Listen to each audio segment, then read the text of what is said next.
je ne la juge pas. Mais je souhaite que aujourd'hui, nous puissions trouver une solution à ce problème. Mais l'acte que vous commettez est grave. Vous Très grave. Votre mère. Très grave, comme je le dis. C'est très déshonorant.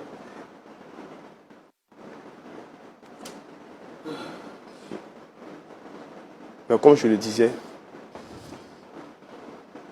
je ne veux pas la juger maintenant, mais je souhaite que ce souci, sinon ce problème, soit résolu pour que notre famille redevienne comme ce qu'elle était avant. Comment vous souhaitez qu'on puisse résoudre ce problème? Nous sommes une famille chrétienne. Je pense que nous devons revenir aux fondamentaux, à la prière, pour résoudre ce souci. Où est-ce que vous avez mis ces bases de la foi chrétienne quand votre mère venait vers vous? Vous proposez de coucher avec elle, sachant qu'elle est votre mère. Oui. Est-ce que vous mesurez la portée de l'acte que vous avez posé?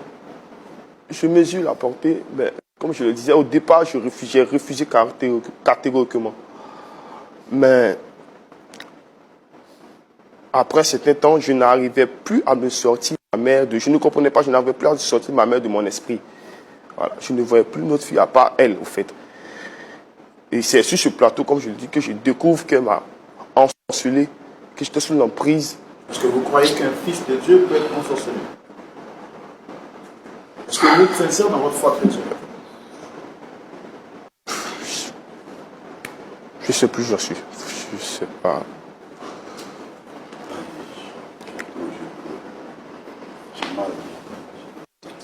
L'année 2023 commence en force. Nous avions bien voulu commencer avec une histoire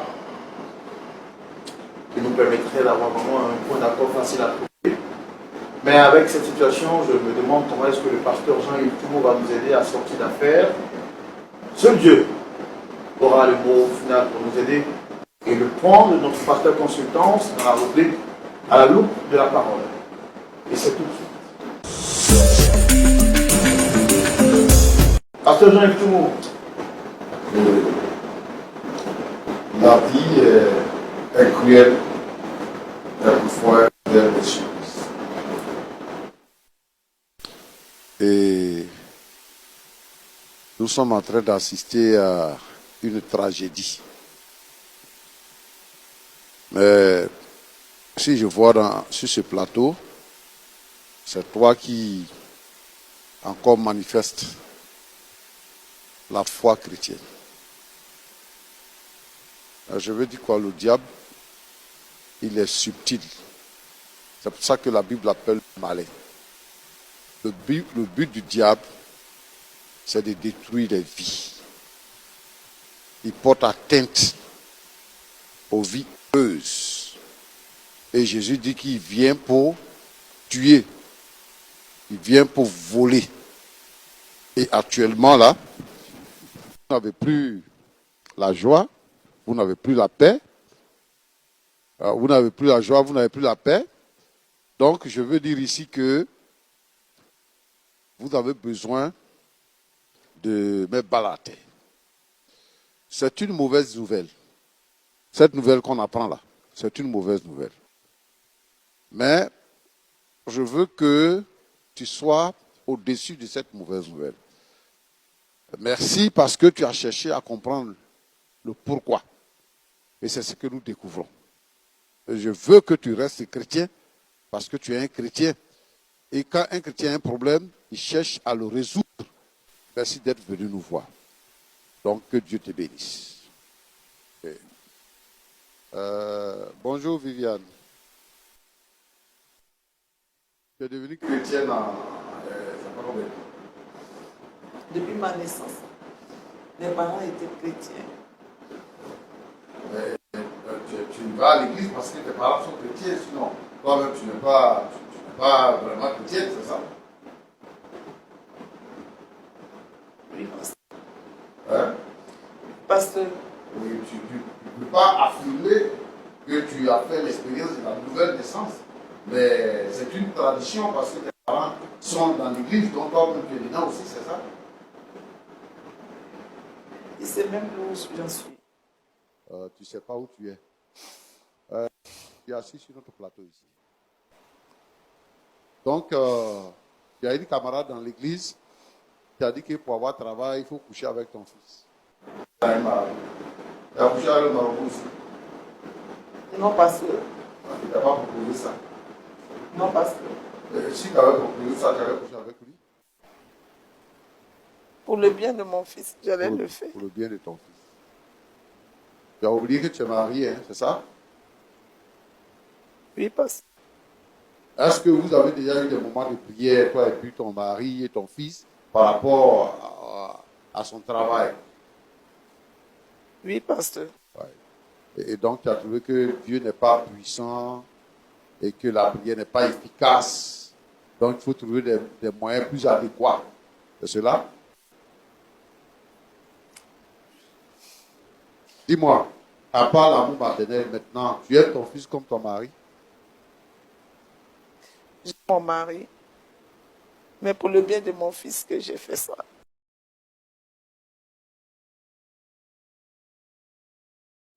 Dis-moi, à part l'amour maternel maintenant, tu aimes ton fils comme ton mari? J'ai mon mari. Mais pour le bien de mon fils que j'ai fait ça. Oui, maintenant, son bien là, il est dedans maintenant. Mais est-ce que toi-même, maintenant, tu aimes ton fils là comme un homme mort, tu l'aimes plus comme ton fils, c'est parce que tu l'aimes maintenant comme on aime un homme, c'est ça? Oui, pasteur. Donc, toi-même, tu n'es plus prêt à te séparer de lui.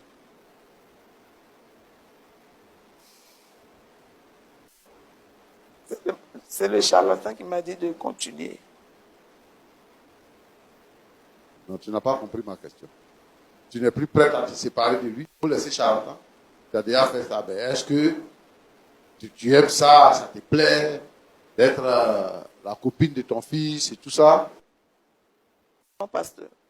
Et alors, si ça ne te plaît pas, au moment où tu allais chez le charlatan, puis le charlatan dit, faut coucher avec ton fils là. Pourquoi tu n'es pas venu dire ça à ton mari?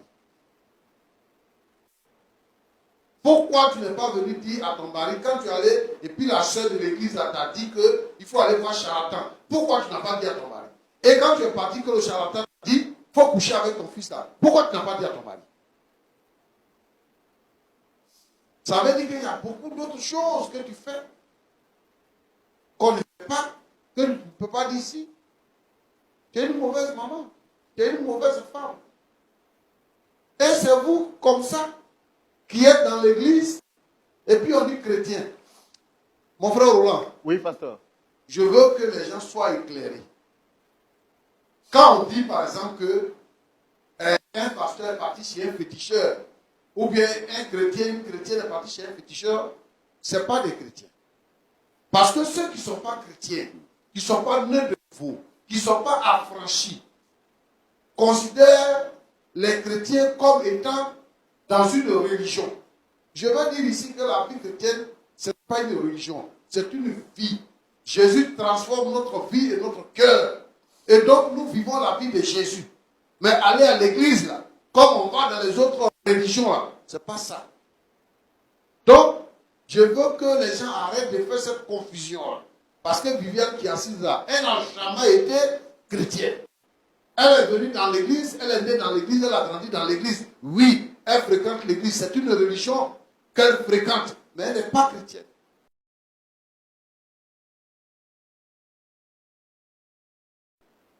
Un chrétien qui a franchi connaît qui est le Seigneur Jésus-Christ. Il connaît qui est le diable. Et le chrétien ne peut jamais avoir de pratique avec le diable. Parce que le diable est un ennemi du chrétien. Et donc, on ne partise pas ou on ne sympathise pas avec l'ennemi. C'est parce qu'elle n'est pas chrétienne qu'elle a fait ce qu'elle a fait. Sinon, un chrétien ne peut jamais réfléchir à ça. Et comment il s'appelle là? Eric. Eric. Donc, maintenant, c'est toi qui es l'homme de la maison. Parce que depuis que tu es venu sur ce plateau, quand ton père lève un peu le ton, tu te lèves, tu te mets devant lui. Je ne sais pas si tu veux le frapper sur le plateau. C'est ton rival maintenant, quoi. Voilà.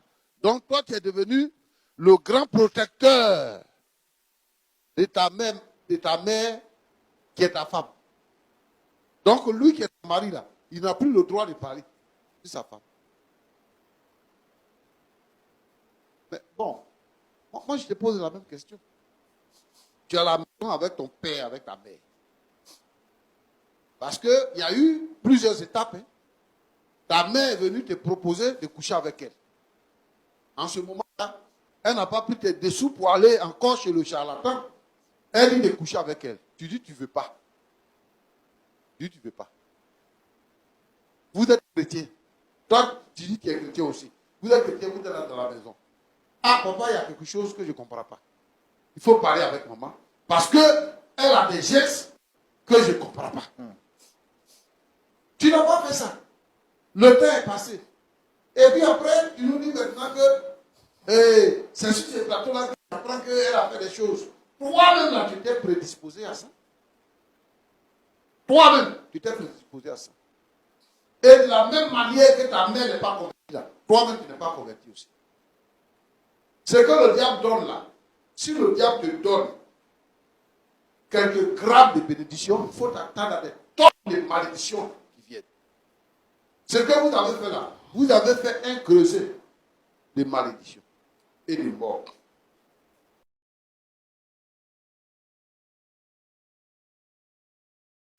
Ce que vous avez fait là, vous avez fait un creuset de malédictions et de morts. La seule solution pour vous, c'est de vous repentir. Est-ce que le diable donne travail? Le diable ne donne pas travail. C'est le Seigneur qui donne travail. Et tout le travail, là, ça fait partie de la vie des hommes. Dans notre pays africain, il y a combien de jeunes qui chôment? Ils chôment jusqu'à ils trouvent travail. Est-ce que toi-même tu cherches le travail? Tu ne cherches pas de travail? Tu es assis dans la maison de tes parents, tu es là, tu attends qu'on te trouve travail. Ta maman t'a trouvé travail. Par fesse. Et maintenant, toi, tu es là pour défendre ta mère devant ton père. Repends-toi. Quel avenir tu te prépares? À 25 ans. Ça fait combien de temps tu couches avec ta mère? On ne sait pas. On ne sait pas. Bon, je ne sais pas maintenant. Elle dit qu'elle ne peut pas arrêter. Si elle arrête, toi, tu vas plus travailler. Tu crois ça? Ils vont même mourir. Voilà. Donc, tu vas coucher avec ta mère jusqu'à... Elle va devenir vieille si tu veux travailler. Tant que tu n'es pas retraité là, tu vas continuer de coucher avec elle. Si par malheur, elle meurt avant ta retraite, tu vas perdre ton travail. C'est ça que tu veux? Non, c'est ça que tu veux? Non, pasteur. Répands-toi. Viviane, répands-toi. Ce que tu dis là, c'est pas vrai. Le diable t'a trompé. Ta camarade t'a trompé. Et il faut que le pasteur soit informé de ce qui se passe avec ces chrétiens de l'église. Je vais demander, frère Roland, Oui, pasteur. à tous les chrétiens qui me suivent maintenant. Si un chrétien, quelqu'un dans l'église, vient te proposer quelque chose qui n'est pas dans les normes de la foi chrétienne, il faut dénoncer la personne auprès du pasteur. Il faut dénoncer la personne auprès du pasteur. L'église est infiltrée. Les agents du diable sont dans l'église. Et ce que les agents du diable sont venus chercher, c'est de détruire la foi de tous les chrétiens. Donc tu la vois, tu dis que c'est une chrétienne, ce n'est pas une chrétienne. Elle est en mission. Et elle a accompli sa mission dans ce foyer-là. Et voilà la malédiction qui tombe là. Et toutes les mères qui sortent avec les enfants, je vous demande d'arrêter. Je vous demande de quitter cette pratique-là. Tous les pères qui sortent avec les filles, je vous demande de quitter cette pratique-là. Le salaire du péché, c'est la mort. Mais le don gratuit de Dieu, c'est la vie éternelle. La vie que Dieu nous donne, c'est par la repentance de nos péchés. Si tu n'es pas repenti de tes péchés, quelle que soit la place, la responsabilité, quelles que soient les heures de fréquentation que tu as à l'église, tu iras en enfer. Repentez-vous et recherchez le Seigneur. Que Dieu vous bénisse. Amen. Wow. Merci beaucoup, Pasteur Chumou. Merci beaucoup, Pasteur Chumou. Repentez-vous et que Dieu vous bénisse. Je suis vraiment sans mots.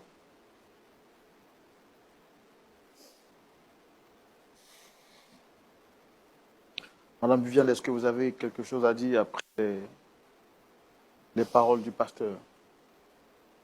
Est-ce que vous croyez fermement que si vous repentez, Dieu, par le moyen de son Fils, Jésus pourra vous faire grâce? Oui, je crois. Et je demande pardon à toute l'Église. Je demande pardon au pasteur.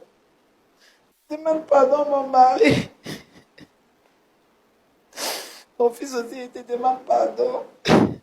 C'est pas ignorance. Je regrette mon acte. Vous voyez jusqu'à où l'envie peut vous conduire. La Bible nous disait, Pasteur Toumou, que les chrétiens de Béret analysaient tout ce qui se passait à la lumière de la parole de Dieu. Et aujourd'hui, il suffit qu'on voie quelqu'un, un frère dans la foi, se détourner. On se dit, comme telle personne a fait aussi, moi aussi je peux le faire. Alors que la vie des gens n'est pas un livre saint. C'est la Bible qui est notre guide par excellence. Oui, c'est pour ça que je dis que les gens qui se fient aux rêves, qui se fient aux révélations, n'ont qu'à faire demi-tour. Parce que c'est la Bible que Dieu nous a donnée. C'est la Bible qui est la parole de Dieu. La Bible a été écrite sur plusieurs années par plusieurs auteurs. Dieu s'est révélé à eux. Et à la fin de la Bible nous dit que personne n'ajoute à ce qui est contenu dans la parole de Dieu. Et que personne ne retranche à ce qui est contenu dans la parole de Dieu. C'est-à-dire que Dieu a fini de parler. Si quelqu'un a un besoin, si quelqu'un a un problème, si quelqu'un veut avoir la lumière, la bénédiction, il regarde dans la parole de Dieu. Tout est contenu dans la Bible. Maintenant, si tu te lèves, tu dis que Dieu m'a révélé. J'ai rêvé ceci, j'ai eu une vision de ça. Tout ça, c'est des mensonges. C'est vrai, il y a des révélations, il y a des révélations, il y a ça. Mais les révélations d'aujourd'hui, là, les prophéties d'aujourd'hui, là, quand les gens vont à l'église, les gens arrivent à l'église avec un problème, et on dit, ah, oui, le Seigneur va te bénir.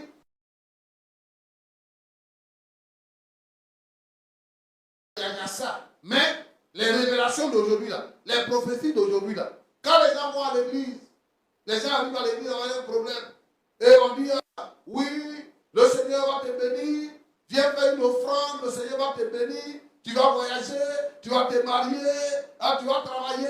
Voilà, je vois quelqu'un avec son passeport. Il y a une fille même qui dit que un frère, tous les frères qui viennent vers elle refuse parce que son prophète lui a dit qu'elle va se marier à un blanc. Donc elle refuse. Elle n'accepte pas. Les révélations, qu'est-ce que la parole de Dieu dit? Il n'y a plus de Grecs, il n'y a plus de Juifs. Il n'y a plus de noirs, il n'y a plus de blancs, il n'y a plus de rouges, il n'y a plus de jaune. Le Seigneur trace le chemin de chacun. Et je veux dire ici que la parole de Dieu, elle est totale et elle est complète. Et c'est l'inspiration de Dieu. Et tout le monde doit lire la parole de Dieu, la connaître et la comprendre. Je veux dire à ce garçon-là de quitter la maison de son père. S'il quitte ici maintenant, là, le plateau, là, il n'a qu'à chercher sa maison. Il n'a quand même demandé affectation à l'intérieur. Je ne veux pas qu'il ait des contacts encore avec sa mère, parce que ce n'est plus sa mère, c'est sa copine. C'est ce que je voulais dire. Histoire vraiment très, très bouleversante, très difficile. Je peine même à adresser la parole à M. Bédo, que je vois vraiment sous un choc énorme. Vous avez un mot à dire par rapport à ce que le pasteur vient de dire?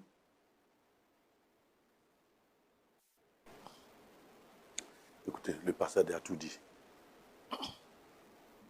En tout cas, je n'ai plus rien à ajouter là-dessus. Je n'ai plus rien à ajouter. J'espère qu'ils ont bien compris. Ok, merci. Pasteur, est-ce qu'on peut prier pour eux au travers d'eux, prier pour toutes ces personnes qui traversent ces situations difficiles? Est-ce que vous avez quelque chose à dire avant qu'on les prie? Comme il a dit qu'il n'a rien à dire, Viviane a demandé pardon tout à l'heure. Le but ici, c'est d'aider les gens à pouvoir reconstruire leur foyer brisé. Il n'y a pas de péché qui soit plus grand qu'un autre. Le péché, c'est le péché. Voilà. Donc, sa femme lui a demandé pardon. Et nous espérons que le pardon, il est sincère. Qu'est-ce que lui-même il pense de la question de son fils, de sa femme, de le père, il cherche la solution. Voilà. Est-ce que c'est bon ou bien, bon, il ne pardonne pas, il laisse comme ça? Bon, je ne sais pas. M. Bédo, qu'est-ce que vous décidez après les supplications de votre épouse? Il dit avoir été trompé et que maintenant, elle vient de découvrir la lumière.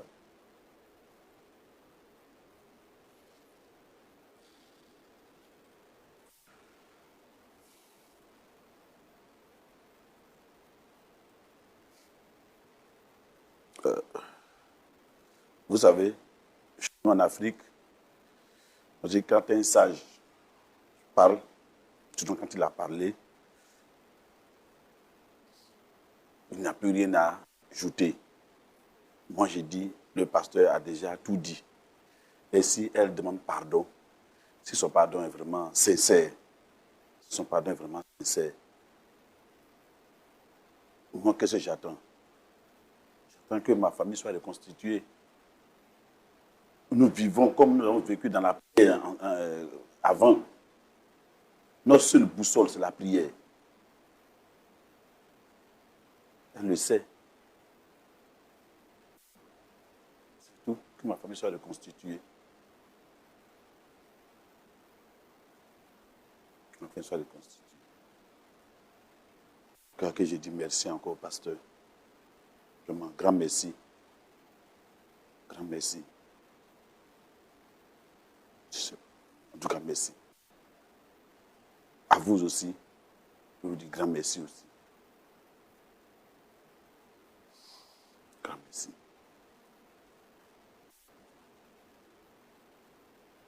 Si ce n'était pas ce plateau, franchement, je crois que j'allais voir ma famille se disloquer, en tout cas exploser comme une bombe.